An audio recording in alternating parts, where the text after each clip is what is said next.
Hello बच्चों, मैं doctor Sunita Nandal कक्षा 12th के लिए आरो भाग 2 का पहला पाठ भगतिन, जिसकी लेखिका है महादेवी वर्मा, उसके अभ्यास के प्रश्नोत्तर लेकर आई हूँ।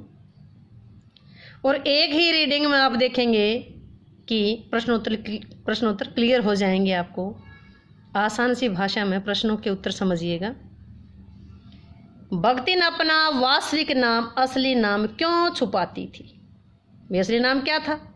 भगतिन को ये नाम किसने और क्यों दिया होगा? क्वेश्चन है 2, असली नाम क्यों छुपाती थी?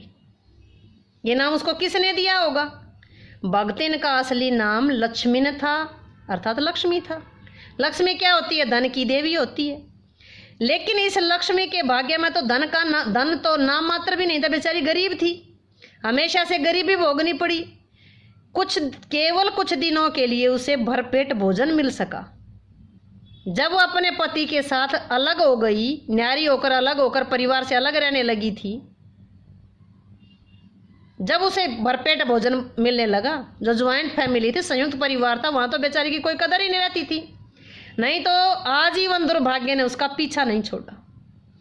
धन की देवी लक्ष्मी का मान रखने के लिए कि लक्ष्मी तो धन की देवी है, वो तो दूसरों को धन प्रदान करती है, और मेरा नाम अगर लक्ष्मी रखूंगी तो विपरीत होगा, इसलिए अपने नाम को छुपाती रही। उसने केवल लेखिका कौन थी? महादेवी वर्मा को अपना असली नाम बताया था, सही नाम बताया था। लेकिन साथ ही ये भी कह दिया था कि मुझे इस नाम से ना पुकारे। कौन से नाम से? लक्ष्मी नाम से ना पुकारे, लक्ष्मी नाम से ना पुकारे। ये तो था कि अपना नाम क्यों छिपाती थी कि क्योंकि बेचारी गरीब थी, लक्ष्मी धन की देवी मानी गई है, उसे अपने नाम से खुद ही अपमानित महसूस होती थी। ये नाम किसने दिया? उसके माता पिता ने दिया होगा। ऐसा नाम क्यों दिया? माता पिता की उसके प्रति स्नेह भावना रही होगी, माता पिता का प्यार रहा होगा। शायद उन्होंने भी ये सोचा हो कि नाम रखने से हमारी बेटी के घर में कभी धन की कमी नहीं होगी, हमारे घर में कभी धन की कमी नहीं होगी, विवाह के बाद भी वो खाते पीते परिवार में ब्याही जाएगी। अतः उन्होंने लक्ष्मी का स्वरूप मान करके अपनी बेटी का नाम लक्ष्मी रखा होगा। उन्हें क्या पता था कि आगे इसकी किस्मत में क्या होगा। तो लोगों से इसलिए छिपाती थी कि उसे हमेशा से गरीबी भोगनी पड़ी। और लक्ष्मी कौन होती है? धन की देवी होती है। ये नाम उसके माँ बाप ने रखा होगा ताकि हमारी बेटी भविष्य में भी, आज भी हमारे घर भरा पूरा रहे और शादी के बाद भी बेटी खुश रहे। क्वेश्चन समझ आया? नेक्स्ट देखिए।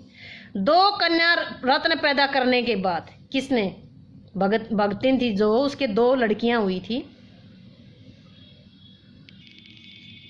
2 कन्या रत्न पैदा करने पर भगतिन पुत्र महिमा में अपनी अंधी जेठानियों द्वारा घृणा और उपेक्षा का शिकार बनी। ऐसी घटनाओं से अक्सर ये धारणा चलती है कि स्त्री ही औरत की दुश्मन होती है। बहुत बड़ी कहावत है, सच्चाई भी है। क्या आप इस बात से सहमत हैं? भगतिन ने 2 नहीं 3 कन्याओं को जन्म दिया। कन्या रत्न उत्पन्न करने के बाद भगतिन पुत्र महिमा की अंधी अपनी जेठानियों द्वारा घृणा उपेक्षा का शिकार बनी रही। जेठानियों के पुत्र थे, बेटे थे, और भगतिन के 3 बेटियां थी। इसी बात से सिद्ध होता है कि भारतीय समाज युगों से बेटियों की अपेक्षा बेटों को महत्व देता रहा। भगतिन की जेठानियां अपने आप को यह सोचकर भाग्यवान समझती रही कि हमारे पास तो बेटे हैं, और भगतिन की उपेक्षा क्यों करती रही कि इसने तो 3 बेटियों को जन्म दिया है। भगतिन के संदर्भ में यही धारणा सही लगती है कि औरत ही औरत की दुश्मन है। वो जेठानियां भगतिन की दुश्मन थी।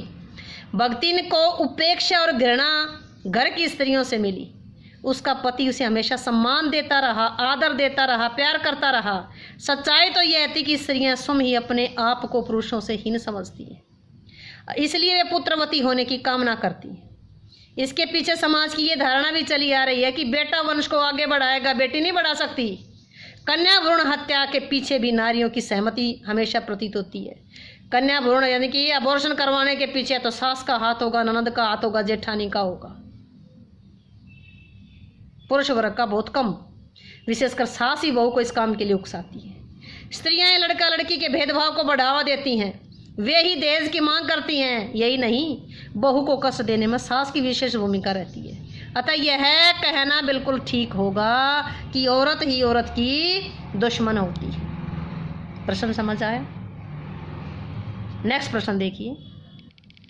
भगतिन की बेटी पर पंचायत द्वारा जबरन पति थोपा जाना एक दुर्घटना भर नहीं, बल्कि विवाह के संदर्भ में स्त्री के मानव अधिकार यानी कि शादी करे या ना करे, किससे करे, इसकी आज़ादी को कुचलते रहने की सदियों से चली आ रही सामाजिक परंपरा का प्रतीक है। कैसे भगतिन की बेटी विधवा हो गई थी, कम उम्र में शादी कर दी थी, विधवा हो गई थी।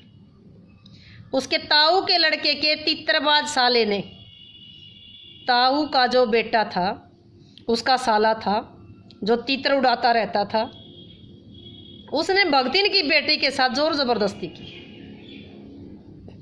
जोर जबरदस्ती की तो निश्चय से वो रेप था। उसे इस दुराचार के लिए उसने उसके साथ जबरदस्ती की तो दंड सजा मिलनी चाहिए थी, लेकिन गांव की पंचायत ने न्याय ना करके अन्याय किया। लड़की की इच्छा के विरुद्ध उस तीतरबाज युवक की कह दिया कि इसके साथ शादी करनी पड़ेगी, उसकी पत्नी घोषित कर दी। शादी के मामले में लड़की की रजामंदी, लड़की की हाँ और हमारा समाज ध्यान नहीं देता। निश्चय ही ये मानव अधिकार का हनन है, क्योंकि जब भगतिन की उस लड़के से शादी की गई तो भगतिन की बेटी बहुत छटपटाई, भगतिन बहुत छटपटाई, लेकिन कर क्या सकती थी? पंचायत का अधिकार था, पंचायत का फैसला था।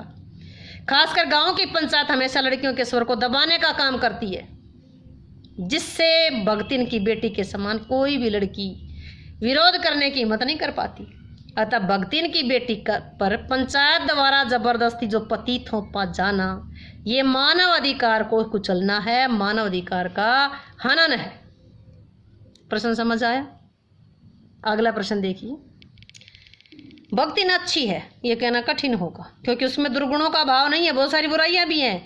लेखिका ने ऐसा क्यों कहा होगा? लेखिका को पता है कि भक्ति में अनेक गुणों के बावजूद उसमें दुर्गुण भी हैं, जहाँ गुण है वहाँ अवगुण भी हैं, बुराइयां भी हैं।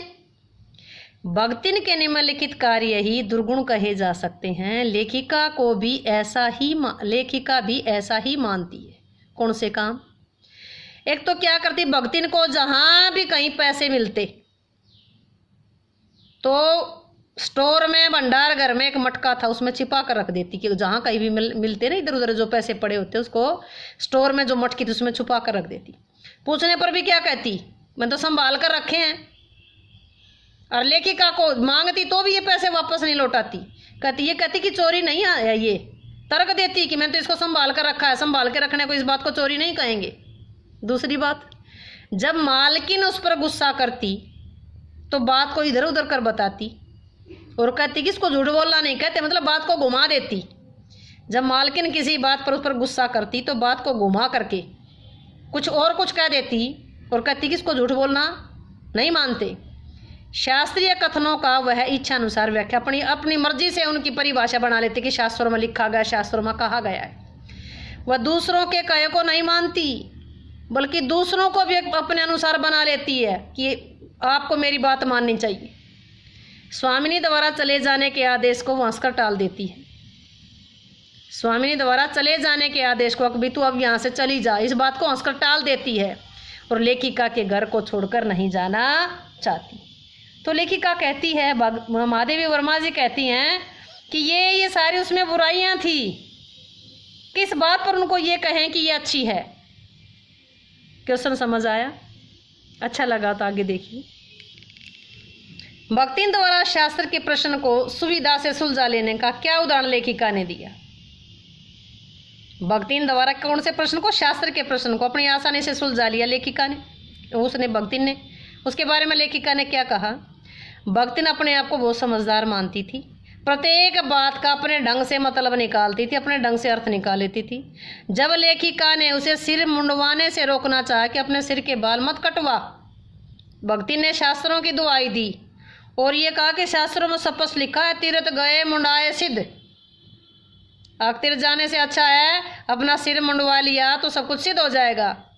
लगता है यह उक्ति उसकी अपनी बनाई हुई थी अथवा लोगों से सुनी सुनाई है।